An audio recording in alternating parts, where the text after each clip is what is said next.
नमस्कार. प्रत्येक पालकाच्या मनामध्ये त्याच्या समोर येणार एक गोष्ट म्हणजे माझं लेकरू ऐकत नाही, खूप हट्ट करतं. मग त्या हट्ट करण्यामागे काय सायन्स आहे, कोणत्या गोष्टी आपण आज समजून घेऊ. बघा, आपल्याकडे जो टायटलच आहे मुलांचा हट्टीपणा कसा कमी करावा. ते आपलंच लेकरू आहे, आपल्याला हट्ट करणार आहे ना, त्याला आता कशा पद्धतीने आपण समजून घ्यायचं. बघा, एक एक एक गोष्ट बघा. मुलांचा हट्टीपणा हाताळणं हे अनेकदा कसं आहे, आव्हानात्मक आहे, हे चॅलेंजिंग आहे. अगदी बरोबर, बरोबर की नाही. परंतु त्याला जर आपण योग्य दृष्टिकोन आणि संवादाच्या माध्यमातून, म्हणजे जगात कोणताही प्रश्न असू द्या, कोणतीही समस्या असू द्या, ती समस्या सॉल्व्ह होते या गोष्टीमुळे. संवाद, कम्युनिकेशन, तर संवादाच्या माध्यमातून त्यात नक्कीच सकारात्मक बदल घडून आणता येतो. तो कसा आपण बघून घेऊ. चला बघा, नंबर 1 पहिली गोष्ट काय, शांतपणे जे काय सांगता हे ऐकून घेणं आणि भावनांना महत्व आहे. भावना खूप महत्वाची आहे. प्रत्येकाच्या घरात लहान लेकरू आहे, मोठं लेकरू आहे, त्या लहान लेकराला काही कळत नाहीये, पण जर दुसऱ्या लेकराला जवळ घेतलं त्याला वाटतं बाई अगं रे बापरे, मग याला जवळ घेतलं काय, त्याला जर थोडस असं गेलं तरी त्याला त्या भावना राईट. मग इथे प्रत्येकाच्या भावना महत्वाच्या. इथे काय करणं समजून घेणार. बघा, मुलं अनेकदा स्वतःचे म्हणणे मांडण्यासाठी किंवा ते अटेन्शन, लक्ष वेधून घेण्यासाठी काय करतात, हट्ट करतात. का हट्ट असेल करतात ना, की मला गोष्ट पाहिजे, ते तुम्हाला त्यांना काहीतरी सांगायचं असतं, बरोबर की नाही. अशा वेळी त्यांच्यावरती त्या परिस्थितीमध्ये अगोदरच वातावरण गरम येईल, अजून गरम केलं तर काय होतं मग. त्यामुळे अशा वेळी त्यांच्यावर न ओरडता त्यांचं म्हणणं शांतपणे ऐकून घ्या आणि हा प्रयोग करा. राईट. बघा, उदाहरण सांगितलं. उदाहरण बघा, आता जर समजा मुलगी दुकानात एखाद्या खेळण्यासाठी हट्ट करते, मला हे पाहिजे म्हणजे हे पाहिजे आणि हे आत्ताच पाहिजे, बरोबर की नाही. हट्ट करत असेल तर त्यांना डायरेक्ट नाही म्हणणं हे पचत नाही, आवडत नाही, ऍक्सेप्ट करत नाही, कोणाच आवडत नाही ते. मग आता त्यावेळी काय करा, काय म्हणा की मला समजते, हे प्रेमाने, आनंदाने त्यांच्या दुनियात, विश्वात जाऊन तुम्ही कसं बोलताय खूप मॅटर करतं, कोणत्या टोन मध्ये बोलताय खूप मॅटर करतं. मग मला समजतंय की तुला हे खेळणे खूप आवडले, बरोबर की नाही, आवडलंय तुला आणि ते खरंच छान पण आहे. म्हणजे त्याच्या भावनेचा, त्याच्या इमोशनचा, त्याच्या चॉईसचा तुम्ही काय केलं तर रिस्पेक्ट केला. पण आज आपण फक्त ठरवलेल्या गोष्टीच घेणार आहोत. बघा कसं तुम्ही संवाद कसा पॉझिटिव्हली घेऊन जाताय. तुला हे आवडलंय, तुझी चॉईस पण चांगली आहे, मला तुझं रिस्पेक्ट पण आहे, परंतु बाळा आज आपण ज्या गोष्टी ठरवल्या आपण त्याच गोष्टी घेणार आहोत. आपण हे जे तुला आवडतं हे तुझ्या वाढदिवसाच्या यादीमध्ये लिहून ठेवूयात का, त्यावर घेतलं चालेल का. जेव्हा त्यांना तुम्ही अशी ओपनिंग देता तेव्हा हा मग ठीक आहे का, कारण इमोशनचा रिस्पेक्ट केलाय. अशा पद्धतीने प्रयोग करून बघा. एकदा, दोनदा, तीनदा मुलं ऐकतात, त्यांचा हट्ट कमी होणार म्हणजे होणार. नंबर 2 बघा, नियंत्रणाची जाणीव करून देणे. म्हणजे कसं की त्यांना ऑप्शन द्या, पर्याय द्या, हे किंवा हे दोन पैकी एक तुला निवडायचं. बघा आता समजून घ्या. बघा, हट्टी मुलांना सहसा थेट हुकूम जो आहे, ऑर्डर जे आहे, हट्टीने कोणालाच आवडत नाही हुकूम देणं, कोणालाच नाही हुकूम ऐकायला आवडत नाही. त्यांना 2 योग्य पर्याय दिले, चॉईस दिले, तर त्यांना वाटतं की निर्णय जे आहे ते स्वतः घेतात असं त्यांना वाटतं. लहान आहे ना ते, म्हणजे 2 निर्णय दिले की आपल्याला तर आपण पालक उशीर आहोत, बरोबर की नाही, पण 2 चॉईस आहे, निर्णय द्या.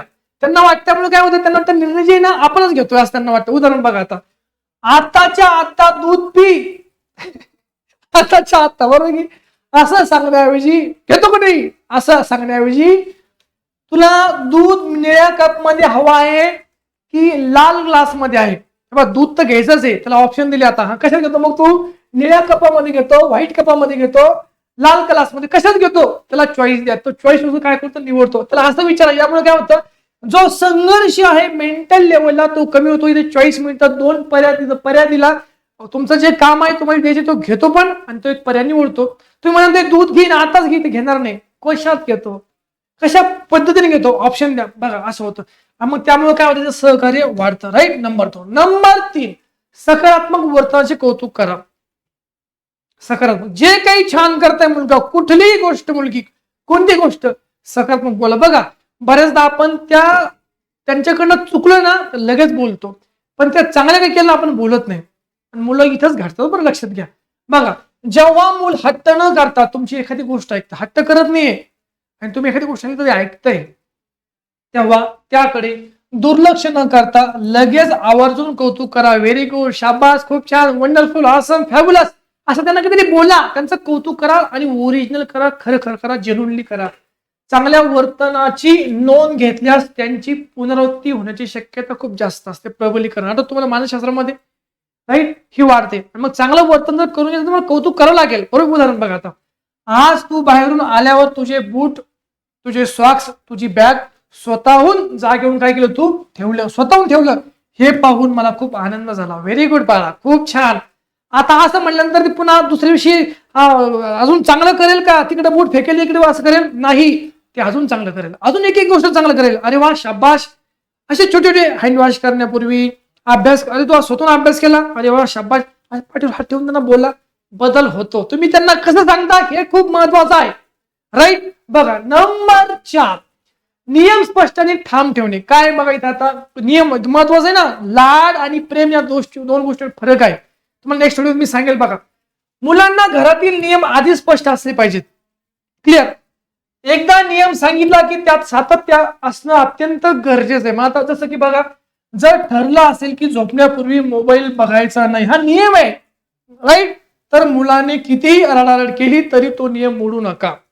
मुलगा आहे, त्याला माहिती आहे पप्पाला मम्मीला कसं कन्व्हिन्स करायचंय, कसं रडायचंय, कसं त्यांना हातपाय आदरायचं, त्यांना माहिती आहे. पण ठरलंय ना, एकदा दोनदा, नंतर तो नियम बनला की मग ती गोष्ट काळजी घेणं गरजेचं आहे. किती रडरड केली तरी तो नियम मोडू नका. शांतपणे पण ठामपणे सांगा. शांततेमध्ये ठामपणे सांगा, आपला नियम आहे, आता झोपायची वेळ झाली आहे. ती ऐकतात. पण आपण खूप लाड करतो, नाही बाई माझं लेकरू रडतंय, माझं पिल्लू रडतंय म्हणलं, मग झालं. ही तुम्ही गोष्ट लक्षात घ्या. या चांगल्या सवयी सगळ्या आपल्याला लावणं गरजेचं आहे. आणि नंबर 5, रागाच्या भरात त्वरित प्रतिक्रिया न देणं. म्हणजेच कसं, जेव्हा मूल खूप चिडलेलं असतं ना, राईट, कोणीही चिडलेलं असतं, तेव्हा तुम्ही त्याला किती सांगायचा प्रयत्न केला तरी ते ऐकण्याच्या मानसिकतेत नसतं, रिसिव्ह मोड मध्ये नसतं, लर्निंग मोड मध्ये नसतं. म्हणून किंवा आदरापट करत असेल तेव्हा त्याला समजावून सांगण्याचा प्रयत्न करू नका, त्याच्यावर ओरडण्याचा प्रयत्न करू नका. ते बदलणार नाही, ते चेंज होणार नाही, आणखी जास्त राग करेल. त्याचा राग शांत होऊ द्या, राईट. त्याचं अजून लग्न व्हायचं बाकी आहे, त्याचं लग्न झाल्यानंतर त्याचा राग बरोबर शांत होऊन जातो. त्याच्यावर ओरडण्याऐवजी काही उपयोग होत नाही, आधी त्याला शांत होऊ द्या. बरोबर की नाही? यस. उदाहरण बघा, मूल जर रागात असेल तर तुम्ही रागू नका. घरात पण समजा नवरा बायको कुणीही असू द्या, एक चिडलं की दुसऱ्या चिडू नका, शांतपणे घेणं गरजेचं आहे. ते शांत झाल्यावर त्याला जवळ घ्या आणि सांगा, तू मगाशी असा रागवलास की मला तुझ्याशी बोलायचं, मला बोलताच आलं नाही, तू रागावला, चिडला होता, पण त्यामुळे तुझ्याशी मला बोलताच नाही आलं. रागवण्याऐवजी तुला काय हवंय ते तू मला शांतपणे सांगू शकतोस का? झालं शांत. आता मग तुम्हाला ओपनिंग मिळेल, मग तुम्हाला सगळ्या गोष्टी कळतील, समजतील. अशा पद्धतीने मुलांचा हट्ट कमी करता येईल. तुम्ही गोळी तिकडून गोळी मारताय, तुम्ही इकडून गोळी मारताय, तसं होणार नाहीये. वातावरण तिकडे चिडलेलं आहे, तर तुम्हाला शांत राहून थोडा वेळ जाऊ द्या. मग तुम्हाला जे सांगायचंय, मग त्या शब्दाला, तुमच्या वर्तणुकीला त्याला व्हॅल्यू राहील, राईट. तुम्ही जे तुम्हाला जे बोलायचे त्याला व्हॅल्यू राहील. ते संबंध आपलं खूप जास्त गरजेचं आहे. तुम्हाला आजचा व्हिडिओ कसा वाटला नक्की मला कमेंटमध्ये सांगा. प्रत्येक पालकांपर्यंत तुमच्या ग्रुपमध्ये शेअर करा, लाईक करा आणि कमेंटमध्ये नक्की तुमचा फीडबॅक द्या. भेटू आपण नेक्स्ट व्हिडिओमध्ये. धन्यवाद.